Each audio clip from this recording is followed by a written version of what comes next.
आजकल के यूथ का एक कॉमन डायलॉग होता है या कॉमन बात होती है कि जॉब में मन नहीं लग रहा है या मज़ा नहीं आ रहा है तो जॉब चेंज करते हैं। तो क्या ये एक रीज़न है जॉब चेंज करने का? ये हो भी सकता है और नहीं भी हो सकता है। तो आइए इस वीडियो में हम रियलिटी चेक करते हैं, डिटेल में डिस्कस करते हैं कि क्या सही समय कैसे पता लगाए कि जॉब चेंज करने का क्या सही समय है। तो देखिए, रियलिटी चेक की अगर बात करें कि अर्ली स्टेज की अगर बात करें 3 से 5 साल के अंदर करियर की शुरुआत में आपकी करियर की फाउंडेशन रेडी होती है। तो उस फाउंडेशन को रेडी करने में आपको बहुत चीज़ें ध्यान देने की ज़रूरत है। जैसे आप उसमें कॉर्पोरेट कल्चर सीखते हैं, डिसिप्लिन सीखते हैं, टीम बाउंडिंग सीखते हैं, लर्निंग आपको देखनी होती है कि किस डायरेक्शन में आपको करियर को लेके जाना है, उस डायरेक्शन में आप चीज़ों को चेक करते हैं। तो ये टाइम बहुत ज़रूरी है आपके करियर में स्टेबिलिटी या फिर वो फैक्टर जिसमें आपका लर्निंग कर्व पूरा कंप्लीट हो रहा है। तो देखिए, मैं ये नहीं कह रहा कि जॉब चेंज नहीं करनी चाहिए या अर्ली स्टेज पे जॉब चेंज करनी नहीं चाहिए, बट जॉब चेंज के कुछ रीज़न है। लेट्स से थोड़ा सा डिटेल में अगर हम बात करें तो जॉब चेंज क्यों करता है आदमी? या तो कोई अपना वेंचर स्टार्ट कर रहा है तो आदमी जॉब स्विच करेगा, मतलब रिज़ाइन करेगा और अपना वेंचर स्टार्ट कर देगा। या सैलरी ग्रोथ, ऐसा लगता है कि नई अपॉर्चुनिटी में बेहतर सैलरी मिलेगी और अच्छी मिलेगी, वो ग्रोथ मुझे करंट कंपनी में नहीं मिल रही, तो बेहतर सैलरी के लिए हो सकता है। या हो सकता है लर्निंग अपॉर्चुनिटी, जिस नए रोल के लिए, जिस नई रिस्पॉन्सिबिलिटी के लिए आप एक्सप्लोर कर रहे हैं वो बेहतर अपॉर्चुनिटी है इन terms of responsibilities, in terms of आपका लर्निंग अपॉर्चुनिटी।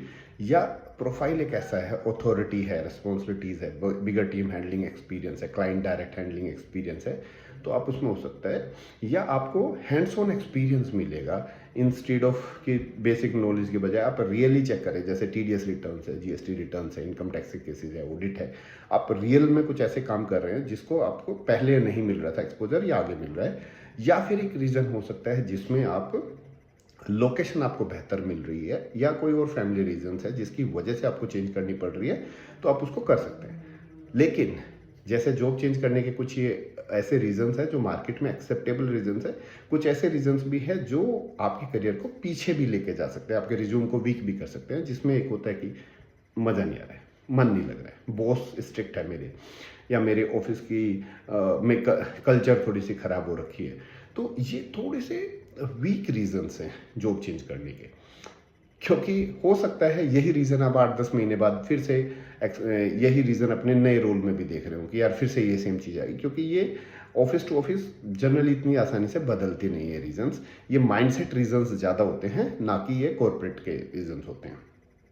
बट कुछ, हाँ कुछ, अगर आप बहुत फ्रीक्वेंट जॉब चेंज करते हैं अर्ली करियर स्टेज पे, तो आपके ट्रस्ट इश्यूज भी बन सकते हैं। आपके जब जब आप कहीं रिज्यूम शेयर करेंगे तो मैनेजर सामने वाले को कंसिडर करते हैं वो लोग कि आपके प्रोफाइल में स्टेबिलिटी नज़र नहीं आ रही। तो मैं क्यों आपको अच्छे 8 महीने का टाइम भी मैं क्यों लगाऊं आपके साथ? अगर लेट से आप 8 महीने 10 महीने से ज़्यादा कहीं रुक ही नहीं रहे हैं, तो फिर कोई कंपनी आपको क्यों हायर करेगी? क्योंकि इसमें कुछ तो लर्निंग में चला जाएगा, कुछ उसके बाद आप थोड़ा सा टाइम स्पेंड करेंगे, देन आप फिर वहाँ से एग्जिट कर जाएंगे।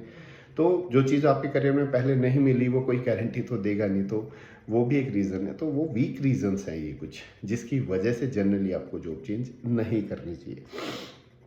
बट अगर आप अगर आपको डिसाइड करना है कि क्या मेरे को जॉब चेंज करनी है, क्या राइट समय, तो कैसे जज करें? तो क्या आपको देखना है क्या मेरे को रियल ग्रोथ मिल रही है, growth in terms of roles, responsibilities, learning, financial growth, या एटलीस्ट लोकेशन का बेनिफिट, मेरे को क्या रियल ग्रोथ मिल रहा है, या मैं सिर्फ नाम के लिए चेंज कर रहा हूँ, कोई सेंस नहीं बनता है। और जॉब चेंज करने का जो रीज़न है वो इमोशनल रीज़न नहीं, लॉजिकल रीज़न होना चाहिए।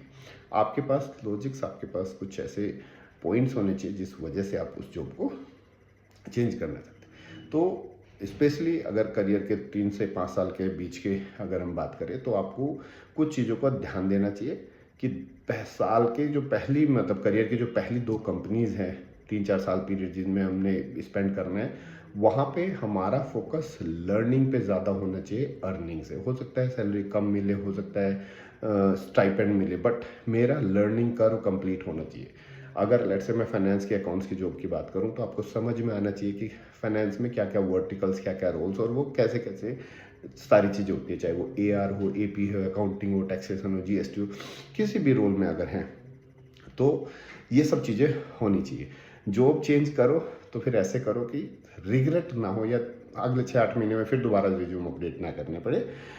तो जॉब चेंज का लास्ट में मैं इस वीडियो में यही कहूँगा, जॉब चेंज करने के लिए आपके पास एक सॉलिड रीज़न होना चाहिए कि मेरे को जॉब क्यों चेंज करनी है, और ये रीज़न आपको खुद से ही ढूंढना है, और ये आंसर भी आपको खुद को ही देना है कि मेरे को जॉब चेंज क्यों करनी है।